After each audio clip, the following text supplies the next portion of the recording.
is the entrepreneur behind 3 multi-million-dollar companies and, as we know, the author of The Toilet Paper Entrepreneur. He's globally recognized as a keynote speaker on entrepreneurship. He's the president of a behavioral web optimization firm called Obsidian Launch, small business communist. So it's a little bit awkward to be called a communist when starting to speak in front of With different expectations, our experience changes dramatically. And here's the rule, and you already know this: under-promise and over-deliver. Have you ever experienced this one? You call a friend of yours and you say, hey, I want to meet with you today at 2 o'clock. Oh yeah, of course I'll be there. What happens at 2 o'clock? Bling! I'm running late. Yeah, surprise, you're running late. Now what happens at 2:15? Nothing. Your phone doesn't even ring this time. And you're sitting there and like, oh my God. And at 2:25, they come rushing in. Oh my God. You're pissed. You're pissed. Because they promised to be there at 2, and they got there at 2:25, and you're upset because they messed with you. Now consider that same scenario if we kind of change it around. They call you now at 10 in the morning and say, there's no way in hell I'm going to get there at 2 o'clock. Why don't we meet at 2:30? Is that cool with you? And you'll experience what I call the tinge. In that moment, you'll say, oh, they're changing on me. But generally, a tinge is a very short moment because you're like, well, they gave me advance notice. I can change my schedule. 2:30 works. Cool. I'll see you at 2:30. They, knowing that they're habitually late, go through their whole thing. They try to get there at 2, influenza, lava, They get there at 2:25. You come walking at 2:30. They're sitting there and they hand you a hot Frappuccino. And you're like, they're awesome. They are awesome. And the only thing listen, both people got there at the exact same time, 2:25. But the only thing that's changed was the expectation set for you. Set an expectation with your customers and deliver beyond that, and they will be madly in love with you. And ever buy from Zappos? You did? Okay. When you bought from Zappos, what would you buy? A pair of shoes? That's all they sold. Oh, an UGG purchase, nice. So when you bought your first pair of Uggs from Zappos, do you remember how long they said it would take to get to you when you ordered the shoes? 3 to 4 days. 3 to 4 days. And then how long did it really take? It happened the next day. They said it would take 3 to 4 days, and Zappos got there the next day. Surprise! Zappos is $1 billion company with one simple strategy. Under-promise, over-deliver, and repeat. See, what Zappos would do is they were competing at the time against Foot Locker. Foot Locker was trying to break into the online scene. They were a big mall kind of thing, right?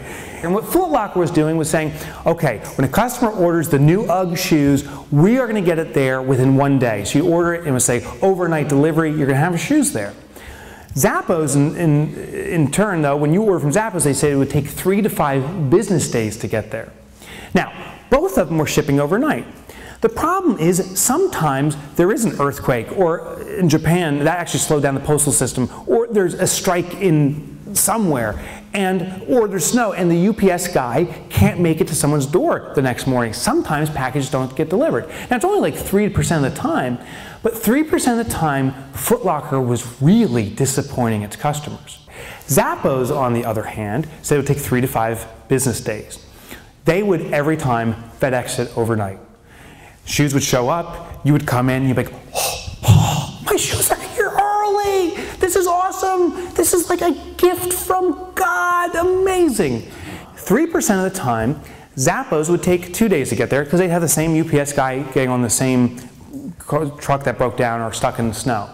And it still wowed us because now the shoes were here at our place in 2 days. They promised 3 to 5, is here the second day. And Zappos is awesome. And that's all they did.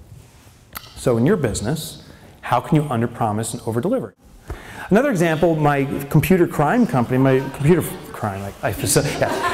When I was stealing from people, awkward, he's a communist and a criminal.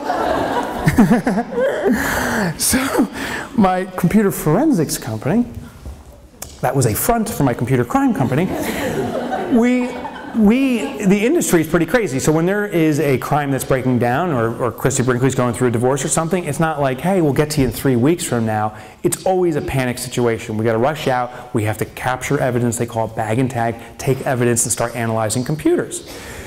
Well, our competition would promise usually 1 hour response times. You call them within an hour, they're in mode, in transport to get to you.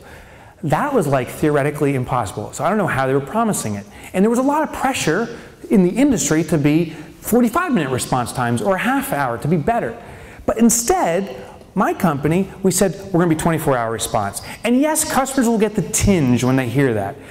You know, someone will call and say, we have a panic situation, we need you out here. And we'll say, well, it'll take us within 24 hours, we'll have someone on location. And they're like, ooh, but I have an emergency.